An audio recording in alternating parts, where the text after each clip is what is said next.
So it's February 18th, 2022. This is Jim Galvin. Our presentation will focus on maximizing board effectiveness. And we're in room 5 from 2 o'clock to 3:30. In the Missouri Synod, there is 5 types of governance. Some of them work more effectively than others. So at the very lowest level, and the one that the Synod has used historically the longest, is a monthly voters meeting. So you have voters' assembly meetings. You got a pastor. You might have an assistant. You might have a music person. Usually a small staff. And if your congregation has 50 or less in worship attendance, this can actually work. When you're the size of one of my other clients, Willow Creek Church in Chicago, you can't do this. They don't even have congregational approval for anything, the size that they are. But if you have 35 on Sunday morning at your only worship service, everyone goes out and gets coffee and donut holes, and then once a month, after 15 minutes, 30 people go back in. And you go over all the reports and have them vote and make decisions. Sometimes, there's a little bit of conflict in there that happens, but after the vote is done, you don't have to worry about buy-in, right? Everyone knows what the decision is. And I can endorse this for very small or dying congregations or new mission plants, right? Because everyone can be involved in governance that way who wants to. But it only works in very small ones. Then this was replaced by, so for the first 150 years, I guess, 120 years, I don't know, this was how Synod typically functioned, or they had elders and the elders made those kind of decisions. But that was replaced by the parish planning council model, which how many people have had that in their history, right? So that was created by a pastor named Abden, and so it's also called the Abden model. And the way that works is you have voters here, and then you have a church council, and then you have a board of stewardship, a board of finance, a board of education, a board of discipleship, a board of something else, board of something else. And so each of these has a board chair. These are called ministry boards. And it solves 2 problems. When your church gets above 150, the pastor can't do everything, and he starts to have problems remembering everybody's name after 150, right? That's a sociological thing, by the way. That's not a pastor flaw. But we need to do all these aspects of ministry, and we can't do it in a roughly unorganized volunteer way. So we make sure evangelism happens, we make sure stewardship happens, we make sure the finances are kept up to date, and traditionally, those are all elected by the congregation. So you get nominated, you let your name stand, the voters get together and vote for all these chair positions, plus the president, vice president, secretary, treasurer. But so it solves the activation problem of making ministry happen, but then it's uncoordinated, right? Everyone's out doing their own thing. And so if you have the chairs come together, it coordinates all the ministries that are happening. And so these chairs meet once a month with the president, vice president, treasurer, and that's the church council. And the problem with this is it's sort of complicated, and it's based on 3-year or 4-year terms, and it's very bureaucratic, and it's the way the greatest generation used to do that. But you can't get people to sign up for a 3-year term for anything pretty much anymore, right? These met the 3rd Tuesday of every month, or whatever day they wanted. So 12 meetings a year, they're responsible for making all that ministry happen. And this sometimes gets pretty messy because when they meet together, each board chair is looking at his line item and protecting that money for their ministry? Who's looking out for the whole kind of thing? So when you have more than 50 people in worship, you need some kind of way to activate all these ministries. But this is a pretty bureaucratic solution. It was started in the late 60s, early 70s, spread around the synod as one of the more common models that people have. The problem, though, is once you start reaching 800 in worship, this thing just collapses under its own weight. That's the first problem. The second problem is that you can't get people to let their name stand for these positions. And so we need something a little bit different. Third approach, you have the voters, and you say, this isn't quite working, let's try something a little bit similar. So you have a board for finance and business, and you have a school, so you have a board of education, and then you also have elders, and you don't know what to do with them. And so you make an elder board.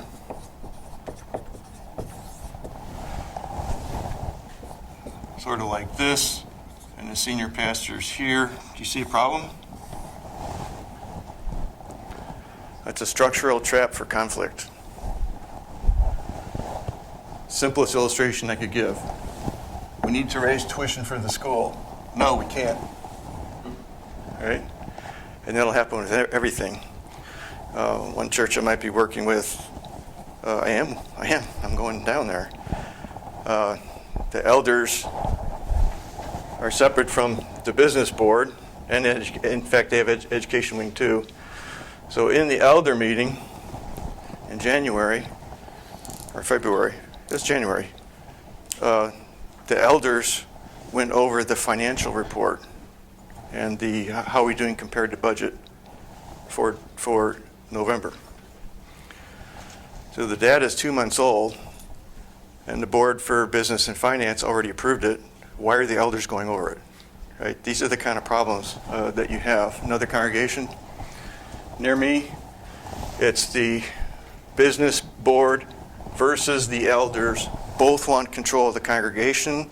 They're always at odds with each other, and they won't fix it. And there's ways to fix it. So anytime you have multiple boards, that's an issue that you have to address. If you have this and it's falling apart, you can't get people to do it. You got to find a simpler, better way. So here's what a lot of congregations are doing. Essentially, here's what the 29 of the largest congregations in the synod. This is how they do it.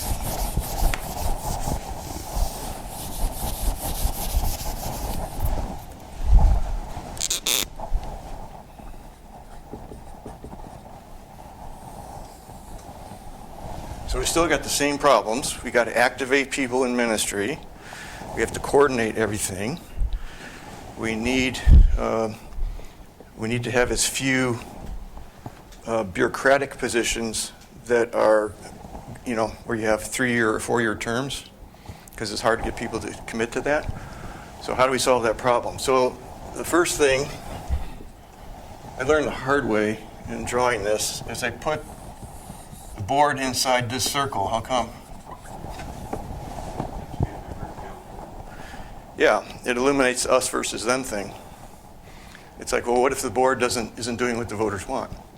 Well, the board is the voters. You voted them in. They're representing you, right? As well as Jesus. So that just philosophically solves the problem. Which, by the way, if you do have a board that's going off the rails and saying stuff we shouldn't be doing evangelism or outreach or something unbiblical, all the voters have to do is call a special voters meeting, vote all them off, and put all new people on the new board, and then keep going forward. So the voters are never stuck or imprisoned by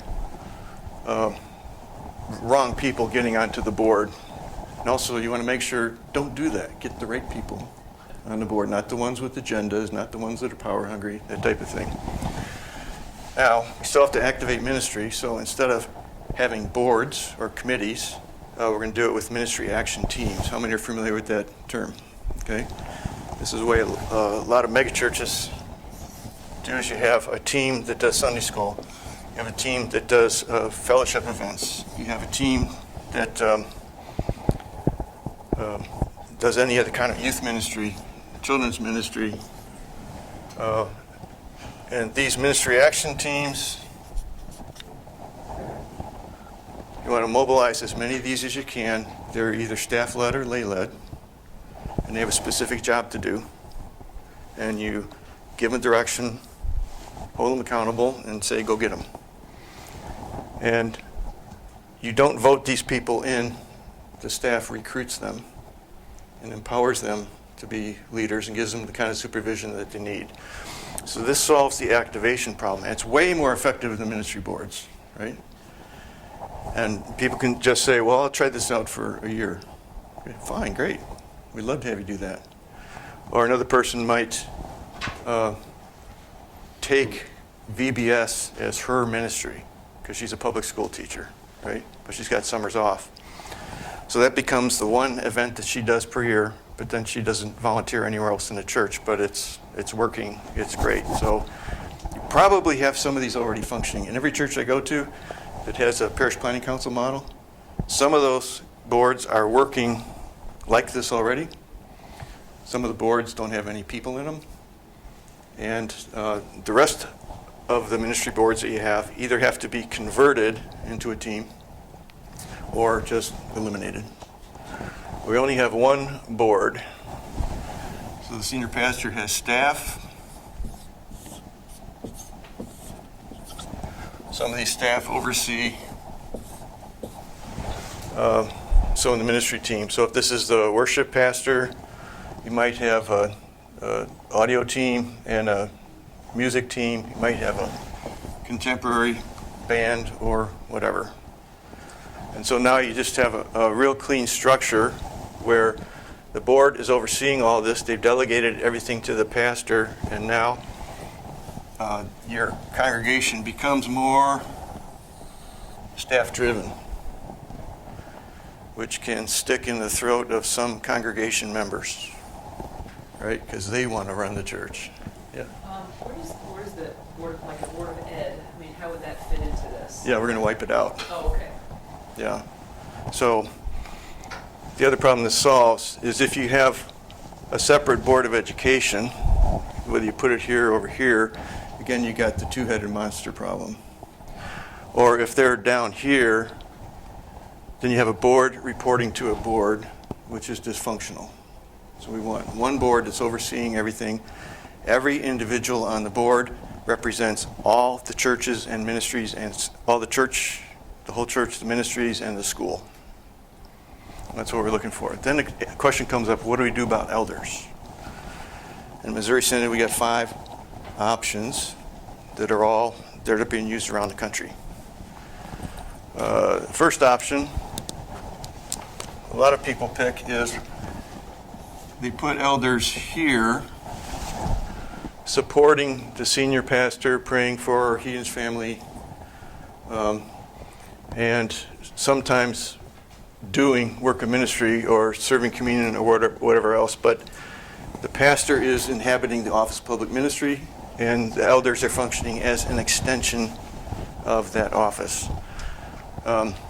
Again, the elders don't have to be voted in. That doesn't give you the best elders. It should be, best practice is the pastor picks his team. So they're appointed by the pastor. I recommend 1-year terms with no term limits. And that way the pastor can always, people can opt out because they're not stuck for 4 years in a position. And you can thank them for their service if they're not quite working out. Another option is to make the elders its own ministry action team. They report to the senior pastor. So they're basically doing calls, shut-in visits, maybe even doing hospital visitations, whatever the pastor needs, whatever the church needs. So they function like a ministry action team. Another option that one of the larger congregations uses is they have male and female members on the board.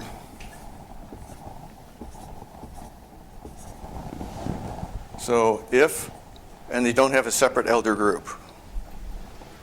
And if an issue comes up that's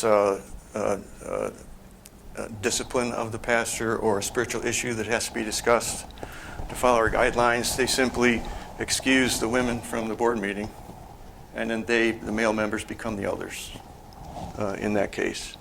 That's pretty rare. So 1, 2, 3. What is the fourth option? I'll give you the last one. If you have small groups that have small group leaders, they're actually performing the under-shepherding function. They're providing teaching and spiritual care, so you don't call them elders, you call them small group leaders or whatever. But that is the layer that you consider elders. And the fifth option is we're free to have no elders at all. And when it said it was first created, first launch, Walther was sharply attacked by the other synods for allowing elders in the churches, because they didn't do that in the old country. That's an American innovation that they were changing in the church. So Walther wrote back in response and explained what they were trying to do and what this function was going to be without using a single scripture. And he knew the scriptures pretty solidly, right? So we're free to have them or not have them. Any questions? Oh, and so you can put the elders wherever it's going to work, and this board can either be a managing board or a governing board. Both will work. When the pastor appoints the elders, how does the accountability work there? That he's not just appointing people who will say yes to him or confirm him, but actually will hold him accountable? These elders do not hold him accountable. That's why it's a sideways line. This board holds the pastor accountable. Yep. And I see this all the time too. The elders say, well, we'll oversee the pastor and what he's teaching and all that kind of stuff. And the board's going, we're going to oversee the pastor in terms of business stuff, strategic plan, goals for the year. Again, you have two-headed monster. Who does he report to? Right? It just has to be a single board that functions like a single unit and working to achieve consensus as much as possible. Any other questions? Yes? Not a question as much as maybe a comment we'll talk about later. So you have the board, which is a board of the voters. It's inside the voting Right. membership. You have a voting membership or a congregation that is disinterested or unengaged. I mean, does this make them unengaged, or what if you have? Or the conflict that happens because how do you resolve we don't know enough of what's going on, and you can only say 100 times, well, you voted the board in, and it's like, yeah, but we don't like that. Or it allows them to be disengaged or be disgruntled because we see it at the association level, right? We have delegates. We have 27 churches that elect our board. Yeah, that's dysfunctional. Yeah, except they own us. Yeah, except there's other ways to do that. I'm working with another association on that. Okay. We made a decision. The engagement level of you just circle the board in there and I don't think it ever looks that clean. And maybe that's somebody has to manage the relationship between the voters and the board at some point. Yeah, one of the top 10 responsibilities of the board is to keep the voters informed, Right. which they tend not to do, so you have to work on that. And we don't want the voters engaged here, we want the voters engaged down here. So to illustrate further, having a congregation each send a representative is a politically based approach. It's not a policy-based approach to governance. It will not give you, most of the time, a good board. All you get is people in the voters meeting. They go, we need a representative for the high school. Everyone looks down. And they go, come on, we need somebody. Oh, I guess I'll do it.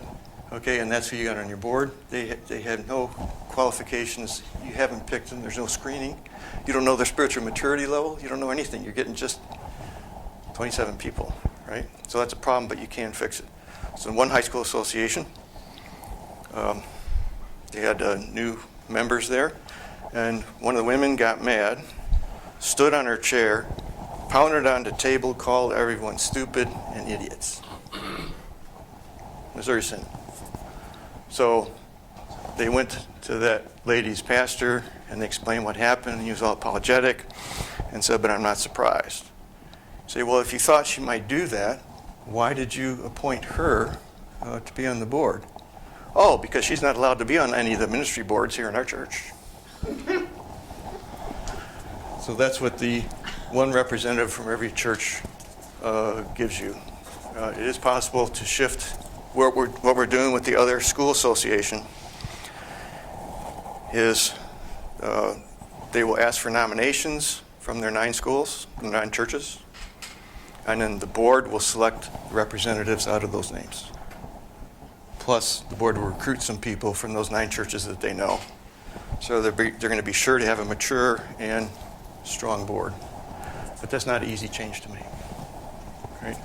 Any other questions on this? So your school principal would be on that line with pastors, staff? Yeah. Principal, all the teachers. Yep. And no school board. You can have parent meetings if you want. You can have 2 teams that volunteer to help with events if you want. But you don't want them in a decision-making capacity, and you also don't want them in an advisory capacity. You want them in a serving capacity. With the elder idea where the small group leaders function as elders, Yeah. how does that work in pastoral care and in connection to oversight of the elders? What's that look like? It's basically they don't have elders. They try to do that through small groups, and the staff has to do some of that pastoral care. Yeah. So, board governance. We're going to talk about what it is, what the options are. This is coming from a book called Maximizing Board Effectiveness, which you may have seen. So, most congregations have a council, vestry, board of directors, board of trustees, any word that you want to use, leadership team, leadership ministry team. You can name it anything. I don't know why you'd want to use a Latin word like vestry, but some do. And so we're not starting from scratch. We already have something in place. And we're looking for ways, practical ways to improve the governance of your church or church and school or association. And, we talked about some of the heartburn, that you're feeling, or some people here have tried to make some changes in structure and run into roadblocks. We talk about how to solve that. I have a 100% track record of helping congregations change their structure to one of the last ones we put up there with a 100% track record with the voters approving it by over 90%. And the secret is, well, there's a couple things that we do, but you have so many town hall meetings that people stop coming, right? And you bleed out all the resistance, and then the vote in the voters' assembly becomes routine. And you want the board members to work together well. So think about a time when you were on a sports team, a study team, or a team at work, and you really clicked together, and your strengths compensate other people's weaknesses, and the outputs of the group were more than inputs coming in. It was very synergistic, energetic. That's what you want a board of directors to function like and to feel like. So it's not people coming in and they're looking at papers, and then someone's given a verbal report, and then they take a vote, 6-3, 7-2, that kind of thing. We don't want a board like that. We want a board that works together, and every vote they take is 9-0, or whatever group you have. And sure, you have disagreements, you have different viewpoints, but you keep working until you can achieve consensus and move forward all together. So you want to function like a team like that. It's basic human dynamics. Why do we skip this step when we're working with boards? If we're starting a small group Bible study, you get to know each other, right? If you have a Bible study at church, someone new comes in, you get to know them and get to know each other, right? So you can function together as a unit. But we tend not to do that with boards because we're too bureaucratic, or that's the way we've always done it. So we're going to talk about the types of boards there are out there, how to write board policies, and then 21 best practices that I've learned from my clients. I've worked with over 100 LCMS entities across the country in my short time span. We'll start with board type. So one thing good about the parish planning councils is that they performed some of the board functions of making decisions, setting policies. And so what we're doing is taking the old parish planning council model and we're breaking it in half. And these guys will function like the board and oversee everything.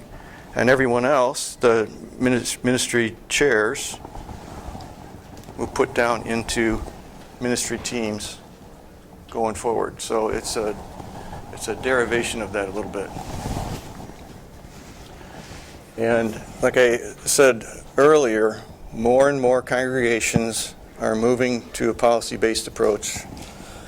A lot of separate nonprofits in the synod or RSOs or independent schools have already made the switch to policy-based governance. This movement has been going on for about 25 years, I think, starting with larger RSOs because of the difficulty of bringing people in from across the country to be on the board and helping the board meetings to function. A lot of the synodical entities, boards and commissions on paper are policy-based, whether they follow their policy or not. Policy-based governance is officially approved by the synod to be used in schools or other nonprofits. So, and what's new is what I'm seeing is that congregations with about 200 in worship are wanting to move to single board of directors as well. It's just simplifying and shrinking governance so that you can get on with doing ministry, which is what we want to do.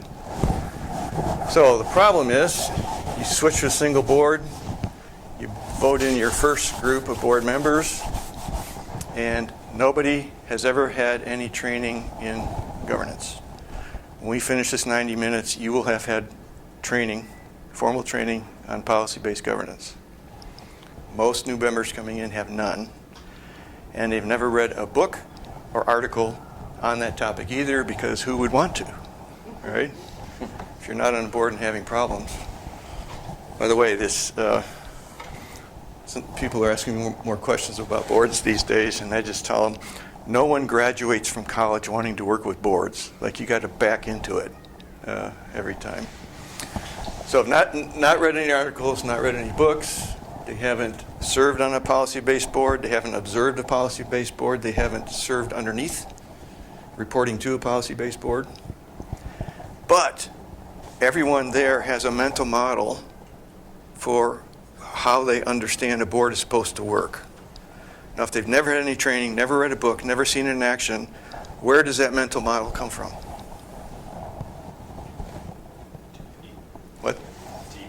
Television and movies. They rent Meet Joe Black. They see Brad Pitt coming into the board meeting. Everyone's dressed in a suit. They're in a long table. There's an argument. Someone goes for a vote, and they go, yes, yes, yes, no, yes, yes, yes. That's not how boards are supposed to function.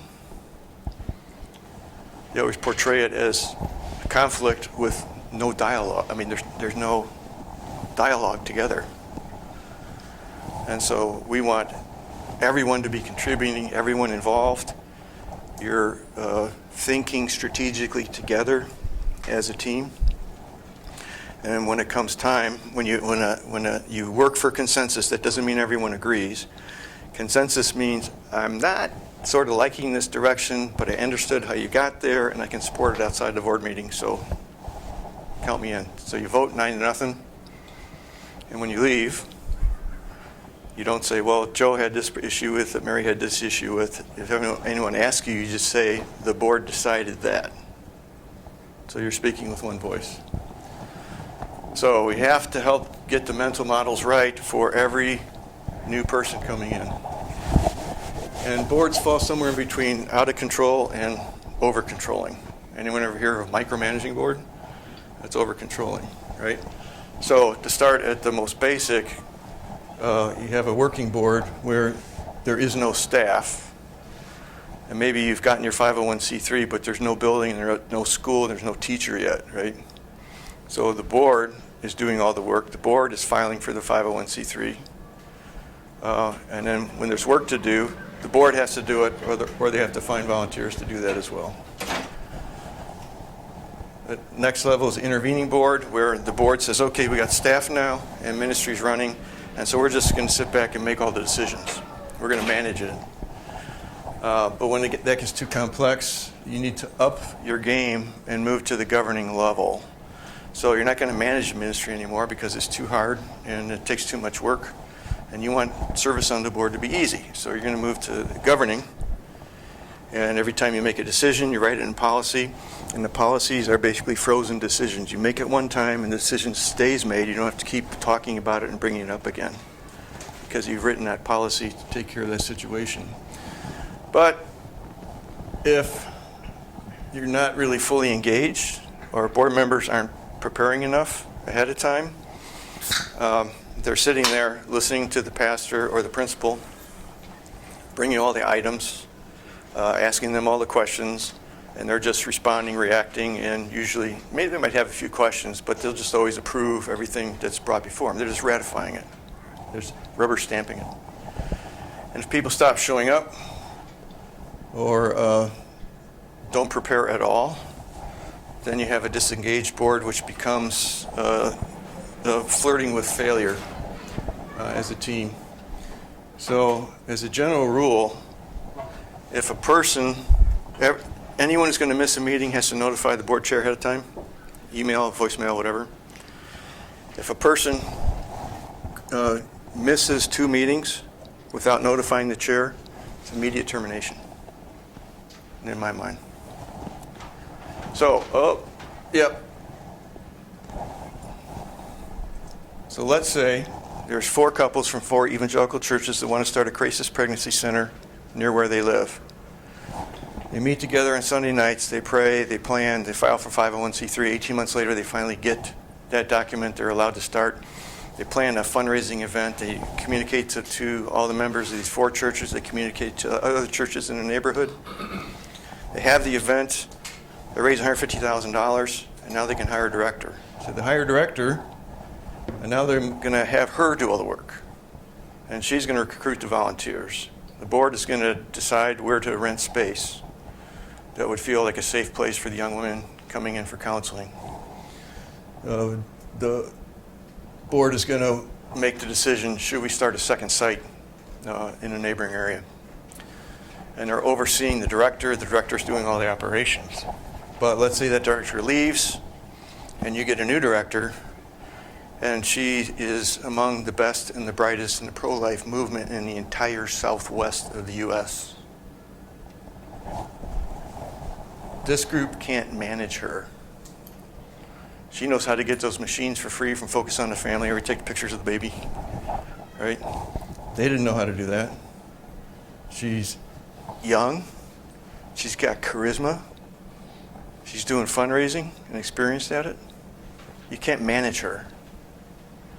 And you don't want to get in her way. So then the group needs to move to governing mode. So they're going to write their policies. Here's why we're here as a ministry. Here's our purpose, the direction we're heading.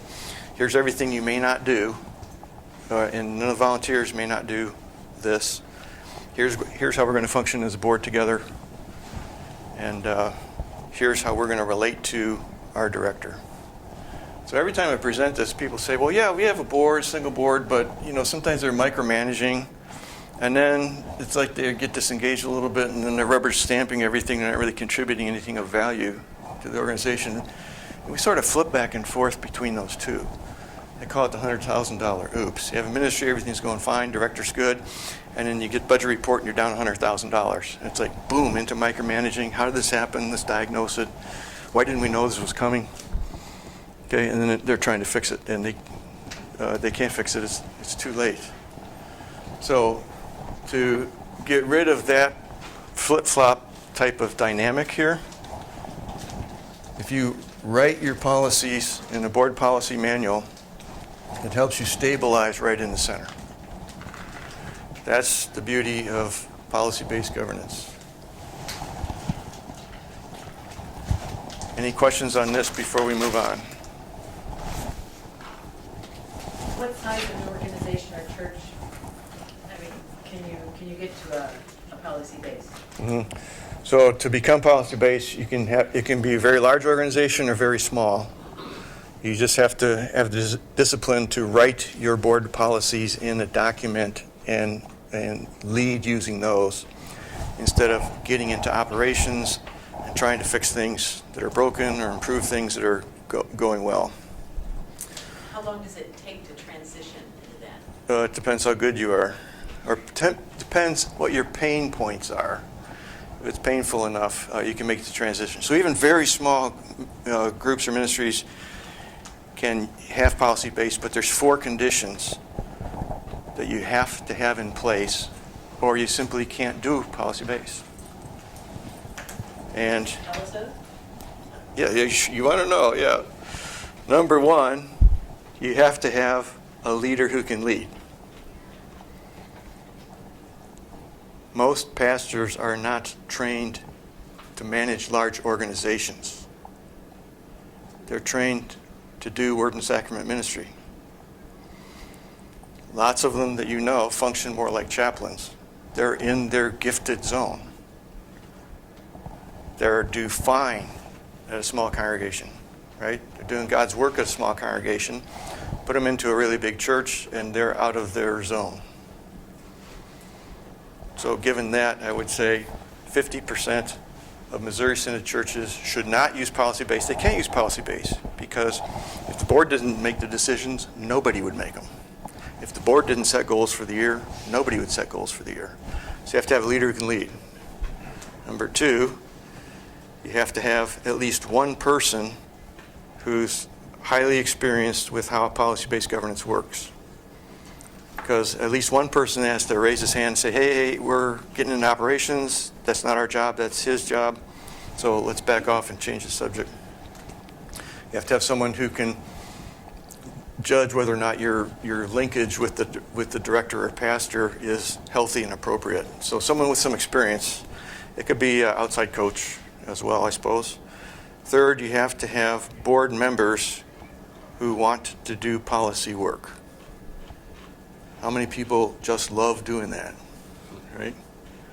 So you have to have people who see the importance, know how to do it, and want to lead by policy. Fourth, you need board members who will stay out of operations.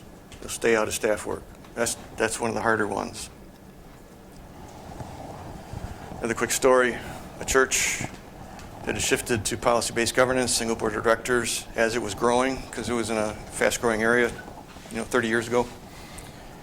And a district guy came in and put the years the church had been in existence, give everyone red cards and green cards, and said everything bad that happened right in a red card, put it under the appropriate year. Everything green, good, put it on a green card, again under the appropriate year.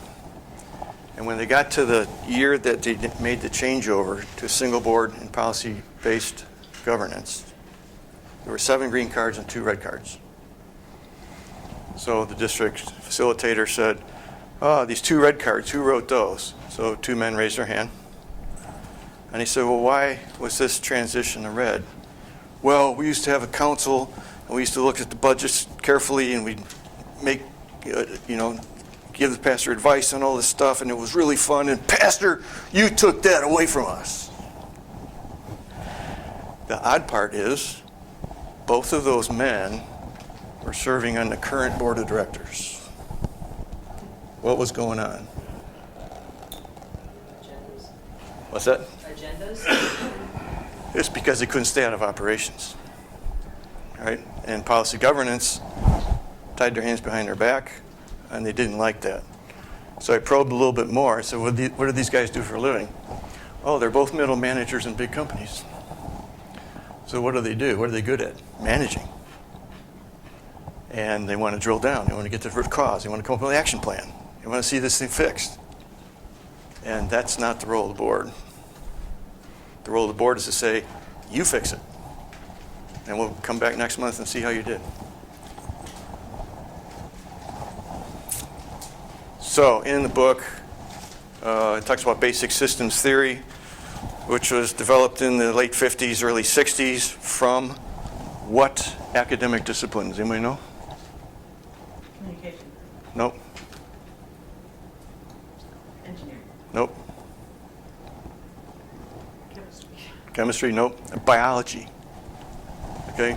So every cell and every organ and every animal has inputs coming in. Their cells or the system processes that, and you have outputs coming out the other end with a feedback system of some kind so they could improve or progress. And after this system theory was invented or described as a theory, it was picked up by chemistry and engineering and other places, including computer science.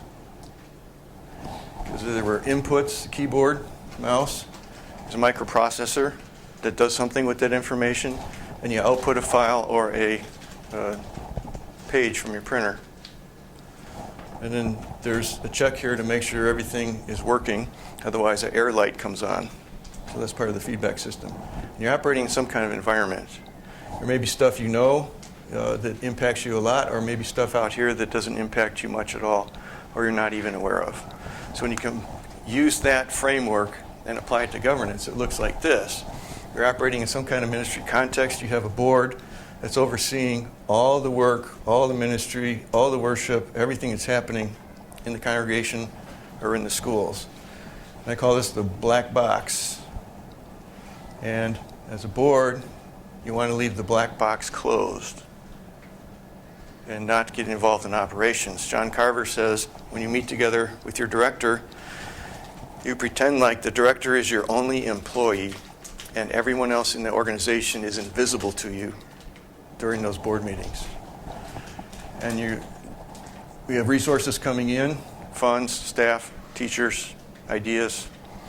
We're processing those with a leader on top that's making sure this is all coordinated. It's producing some kind of ministry result, which in what we're doing means life transformation. So spiritual growth, academic achievement, there is a life that's changing because of everything happening in the black box. If you're a managing board, so you can be a managing board or governing board.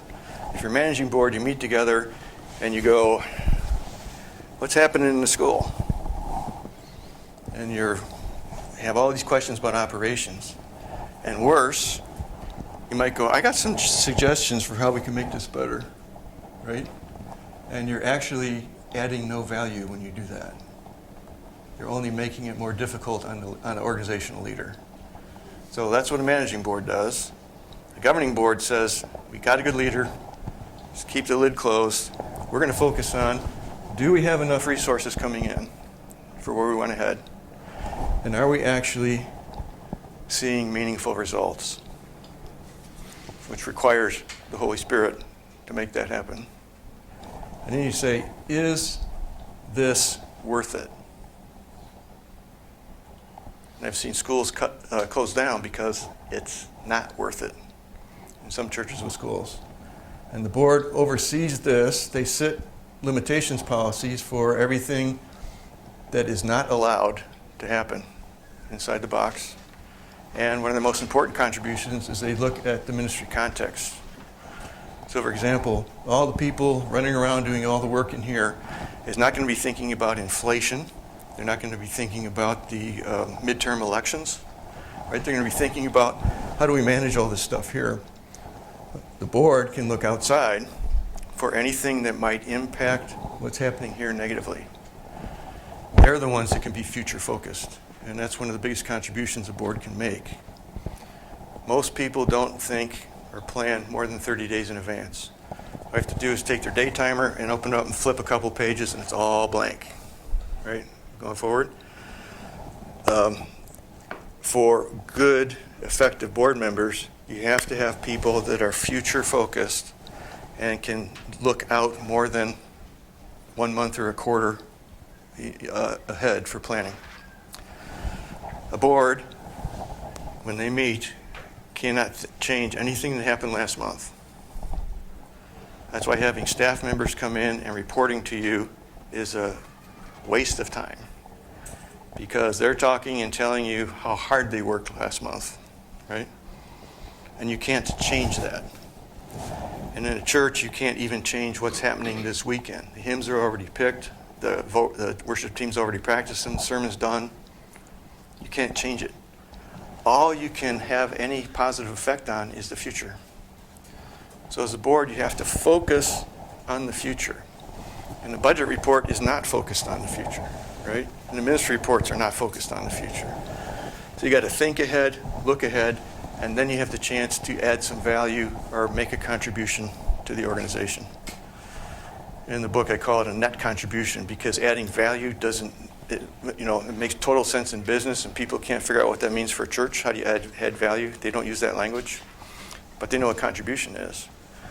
And usually boards that are managing boards or a council kind of model, they actually add expense and waste time making no meaningful contribution. It would be better if you didn't meet, right? So we want to make sure we're making a contribution, and that's by keeping the box closed, looking at resources coming in, looking at the ministry context, and up here we can spot some trends happening that will have an impact. So for example, the newest trend emerging because of COVID across the country right now is microchurches. What are you going to do about that? That's something the board can bring up, and the pastor can say, I've heard about that, but I don't know what it is. Okay? Well, let's find out together. Yes?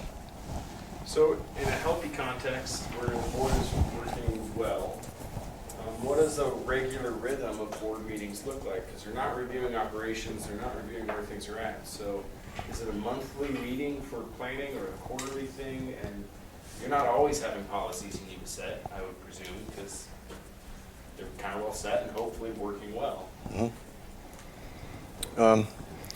Yeah, one of the reasons people don't want to go to policy-based governance, they say, if we do this, what will we talk about in our meetings? Right? I think it's sort of a good problem to have, because then you can focus on the future, you can focus on creating a dashboard to measure results. You can see how often, let's find out how often people are in the Bible, number of times per week. Let's get a baseline reading on that. I don't know if it'd be helpful, but I can just give you one Yeah. data point. Yeah. We used to meet monthly as a board based on the old diagrams you saw there. We now meet quarterly. And we know at the beginning of every fiscal year exactly what our agenda is each quarter, Yep. each meeting, because it's pre-planned as to what of those results, because you are holding the staff accountable for the activities that they're doing and the results that they're producing, Mhm. maybe monitoring reports, whatever you want to sort of call them. Mhm. So we have a pre-planned 2-year agenda for all of our meetings. I'd call that future focused. And so if somebody joining the board moves from a monthly meeting to, for us, 3 half-day meetings and 1 full-day meeting. But before you get excited about that, the amount of pre-work we do prior to the meeting Yeah. is extensive. Yeah. Hours of prep before each meeting. When you say we, the whole The board? board, yeah. He's So a board the member. packet- He's a The board member. packet is required to come out from the staff 2 weeks in advance, and you are putting in a ton of time understanding what's going to be on the future agenda and then what you need to look at from the agenda items that you're reviewing. So Sounds the like, only other thing maybe I could be Yeah. somewhat helpful is the person who said, how long does it take? yeah. I would say that it's not a switch. It's a journey. Mhm. So you start with this new concept, and you spend a ton of time up front with your policy development. Yep. But from there, it's a journey that we have just been on. So we learn every day. It's adjusting. It's, anyway. You sign up. But having said that, I would say we've passed our way through COVID so much better, allowing the pastor to make all the decisions that needed to get made. Yeah, yeah. And it didn't get lost in what we used to have was almost 12 different boards. It would have just bogged down, and Yeah. hardly any decisions would have come out of that prior model versus the last 2 years. Basically, you make the decisions. Yep. If they're delegated. If they're delegated. Which is part of the policy. Yep. So anyway, I don't want to. In general, rule of thumb, if you're a managing board, you probably need to meet monthly. If you're a governing board, you can meet less frequently. Some put in their bylaws at least 10 times a year, or at least 6 times a year, or quarterly. All right, take your pick, whatever works for you. There's some questions over here. Jim, this, like you said, depends a lot on the pastor and how well he can lead. Yes. So what have you seen happen to this type of structure when that pastor leaves and takes a call elsewhere and you're in like an interim situation? Because I imagine it takes a long time to call someone with all these characteristics. Right, that's exactly So now right. you're in an interim situation for 18 months, 2 years. Yep. Have you seen what happens? Mhm. What? You want to know? I do. Tell me, please. Some call it church emergency and abandon all, old ways of governing. And others say, nope, let's get interim, let's get another staff person to function in that senior pastor role and be that point person for us for relating to the staff. So you can also be a board member who does that on a volunteer basis. Like I'll be the point person with the staff, and then I'll come back and work under the leadership and guidance of the full board. So is that other question over here? So on the board would be, if you have a school principal and pastor, would be part of that or not? Ideally, you want a single point of contact. Okay. And so just the pastor and principal is an employee that reports to the board. So communication, obviously. Yeah, your business manager, employee who reports through the senior pastor, so that you have a single point of accountability. And we want that because it makes the board's job easier. When you bring the principal in, the business manager, and the pastor, it's a trap door to pull the board into the weeds, right? A question for the principal. Hey, been a lot of talk about the way you handed out lockers this year. Like, what happened? Okay. Well, the board shouldn't be talking about that, right? Or the business manager's there, so you start asking detailed questions about some expenditures. Is it a problem? Are you just inquisitive? Are you just trying to understand the budget? I mean, why are we talking about this even? The finances are under control. The bottom line is there. We got reserve cash. It's being managed well. So let's leave that part alone. Yes? Where do elders fit into this? Yeah. If you didn't have a sore back, you would have found out. So we covered that earlier in the session, and I can show you. Just go through it and maybe we'll like. Yeah. I can share that I'll with ask you. you after that. Yeah, or someone else can do that. I think I just broke my clicker. Let's tell us something. Do you need to hit there? Yeah. There we go. Okay, I got an assistant now. There you go. My penance. Now, are you managing him or are you? Yeah, I'm delegating. So in the book it describes the 3 types of boards, which is not found anywhere else in the governance literature. Because most books say if you have a board, you must be governing as a policy-based. That's the best way to do it. And you can do it well and be policy-based, or you can do it well and be poorly and be micro-governing, like not governing the right way, too focused on policy details and poring over the wording in your manual and that kind of stuff. You just want it to be effective and stay out of operations. For managing board, you're in charge of the operations. And so you're supervising the organizational leader and making all major decisions. And you decide which ones are major decisions and which ones are minor decisions that you're going to delegate. So office hours, who sets those? Well, here, the governing board says, we don't care, make it work. Managing board decides, do we start at 8 o'clock or 9 o'clock in the morning?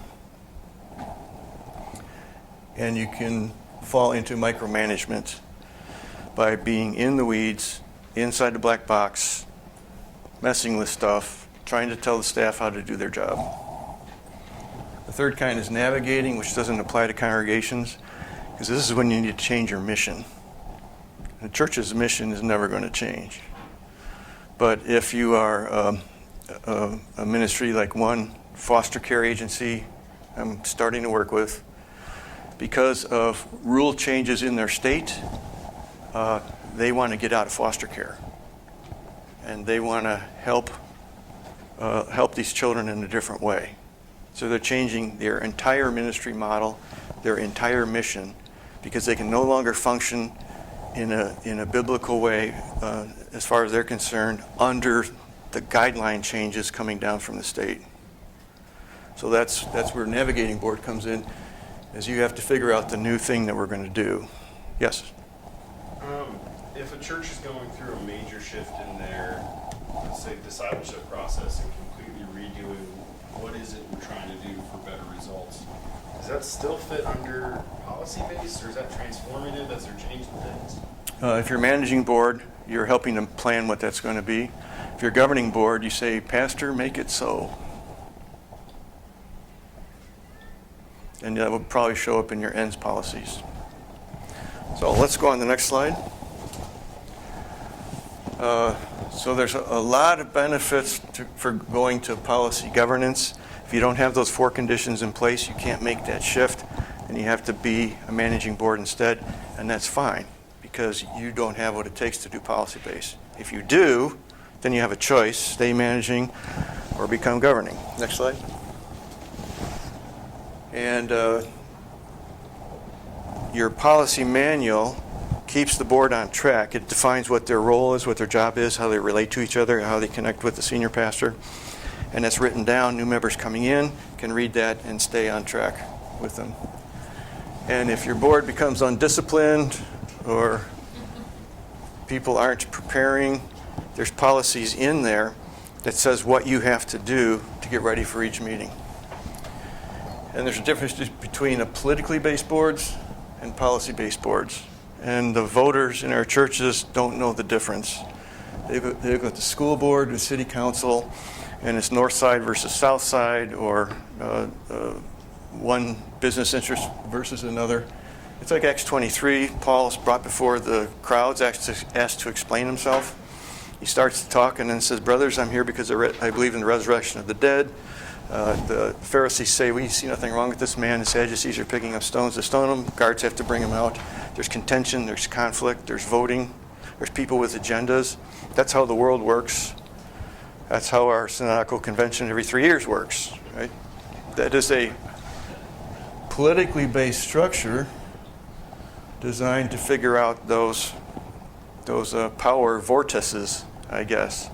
But we don't want our church or school to function that way, or our ministry. We want to be policy-based. So Acts 15 is sort of like that. It's not a biblical prescription. It's not a biblical basis for policy-based governance. But Paul, again, comes to Jerusalem. He meets with all the other apostles and the Judaizers. And the question is, if you're going to believe in Jesus, don't you have to become Jewish first? That was the issue. And keep the Jewish laws and be circumcised. And so they decided that it was probably a really heated discussion, right? To iron it out, the apostles decide you don't have to become Jewish because the Holy Spirit's being given to the Gentiles. So they don't have to become Jewish, but we're going to stay Jewish and do it that way. They wrote down 4 principles, all written in negative, just like a limitations policy, sent it up to Antioch to be read. So it was done in both were intense conflicts, but handled in 2 different ways.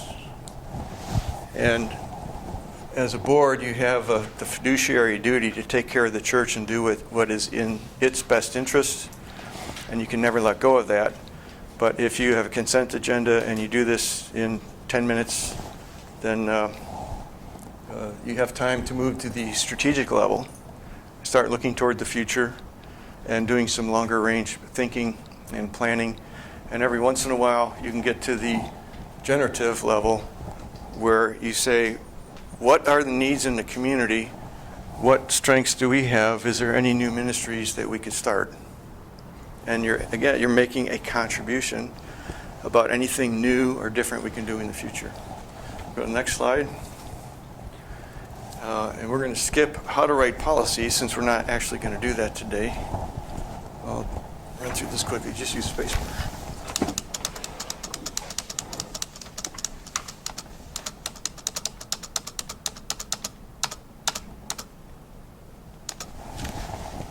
So these are the 21 best practices, which I learned from my clients. I've seen them take it and use it, and they're things you can borrow from other boards. How many have best practice in their workplace? Nobody. Go to the next slide. So instead of giving people a bunch of paper at the beginning of the board meeting, email every handout 5 days to 2 weeks ahead of time, whatever time frame you set your policies. Everyone has a chance to read it and review it. You can bring in your iPad and reflect on those in the meeting there, or you can print it out at home and bring it to the board meeting. You don't have to use church ink, right, to print those. You can do that at home. And the consent agenda, how many people know what that is? Okay. The way that functions is you take all the ministry reports, sometimes budget, anything else, pastor's report, and the chair says we're going to vote to receive these reports. Does anyone have any questions? I have a question about youth ministry. Pull that one out. I have a question about the pastor's report. Pull that out. I'll vote to say yes, 9-0. What was your question on youth ministry? Is there going to be a retreat this summer? Yes, in June. What's your question on the pastor's report? You ask the pastor gives the answer. Boom, 10 minutes. Now what do you do with the rest of your time? You just saved an hour from what usually happens. And if people haven't read the ministry reports ahead of time, now they're going through them. The pastor wrote his down, but now he's doing it verbally all over again because he's supposed to say something. That saves a lot of time. In a lot of congregations with lay people who are in their vocations, I say how many have a dashboard at work? It's usually 50%. They go, yep, we have that. And you can create a dashboard of key indicators for your congregation. And it's something that a group of us are starting to work on for private universities, having a dashboard for them to make sure they're on track. And it's a lot more fun. Instead of looking at the budget report, all the numbers, just to get one piece of paper with little Excel charts in color. It shows like monthly giving throughout the previous 12 months. It shows 5-year giving every December for the last 5 years if you want that. Number of adult baptisms for the year. I mean, you can track any of those kinds of things. Standing committees are when you have a board and there's a finance committee, HR committee, and governance committee, and something else. The best practice is to have a small enough board where you don't need standing committees. Every once in a while you can have an ad hoc committee and meets once or twice, and then you're all done. A standing committee, start making it bureaucratic, or if you have too many people on your board, you have to form committees so you can get something done. And then those decisions go up to the executive committee, and then they make a decision. And again, it can easily become a little bit dysfunctional. Can I ask a question about committees? Yeah. Whose job is it to follow up with committees? Is it the board chair or the CEO or pastor? Yeah. If a board wants to form a committee for something, then they have to follow up with that committee. I prefer all temporary committees, but every organization has something different that they need. And if you're making this transition away from Parish Planning Council to single board of directors, you don't want to use the word board anywhere else in the church. You don't want to use the word committee anywhere else in the church. You want teams doing a specific function. And the word committee means the group that reports directly to the board on some issue. An executive session is where, in a church, either at the beginning of the meeting or at the end, you excuse the organizational leader, and the board members only talk about what they need to talk about, and then you bring the pastor or principal back in. The best practice for those of us that set some of these best practices in the wider evangelical world, we've decided it's before the meeting and after the meeting. I'm okay if you do it only one of those, but you should do it every single meeting, because if you only do it once a year, the pastor's going to freak out. Like, what are they talking about? Are they talking about me? If you do it every time, then no one gets nervous. And the one before eliminates the need for the meeting before the meeting at the coffee shop. The one at the end eliminates the parking lot meeting after the meeting, because you can just debrief everything right there. This doesn't apply to churches as much. And what some of my colleagues do is they have a red stop sign and a popsicle stick. And if anybody starts going into the weeds, you just hold the stop sign and say, are we doing board work now, or are we doing staff work? And it's useful for brand new boards or boards that have all brand new people, never done policy-based governance before. Process check is a couple questions at the end of every meeting. Did we treat each other like brothers and sisters? Did we stick to board work and stay out of operations? Is there anything anybody needs to apologize for? And what that does is bring immediate accountability at every single meeting. So if someone gets upset and pounds his fist or swears at the meeting, you can confront it then, or it's automatically going to come up at the end. And you can deal with that bad behavior, and it provides some accountability. For a nonprofit, I recommend having either a private website or a public one and show who all your board members are, how they got connected to the ministry, and what they do for a living, maybe a little bit about their family, so that they become people to everyone that's looking at it. A lot of churches I work with say, we'd rather put photos on the wall with those descriptions in this certain hallway that's highly trafficked. And that's a great way to increase trust. One pastor said, we've been told never to tell anyone who's on the board at the church. Why would you do that? Next. Web survey is a board. You can survey parents of high schoolers. You can survey preschool teachers. You can survey everyone over 70. It doesn't violate policy-based governance unless you try to take action with that information. You can do the survey just as a way to monitor what's going on, because you want to oversee all the ministries of the church. Do you have a vendor you like for that, Jim? I use SurveyMonkey. You can use anything. If it's do a short enough survey, it's free. You don't even have to have a subscription. So do you write your own questions? Yes. How do you eliminate bias? I'm not worried about bias. I'm interested in input for how people are feeling or what they're thinking. Yeah. Refreshments are best practice, even just water and coffee. Right? Next one is you never want to have a table like this. It's designed so only one person can see everyone in the eye. It prevents conversation. You want to be more like a circle, more like a horseshoe kind of thing, so that you can talk comfortably and dialogue together about the issues. This is the second worst setup. The worst setup is sitting in pews, which is how we run voters' meetings. I've never had a group start doing Bible study and prayer at the beginning of a session and then say, we couldn't get all our work done. I also encourage boards not just the pastor pray, but the people pray too. And some people are not comfortable with that. Either it's not their culture, or they're not spiritually mature enough to pray out loud. It's sort of like, if you're not spiritually mature enough to do that, why are you on the board? Right? We need the most spiritually mature people to do that. Hang time is go out for a pizza, have a steak cookout in your backyard, and include spouses. Just get to know each other. Do some team building. It will help your governance just go a lot more smoothly. Board retreats are best practice once a year. Doesn't have to be off-site.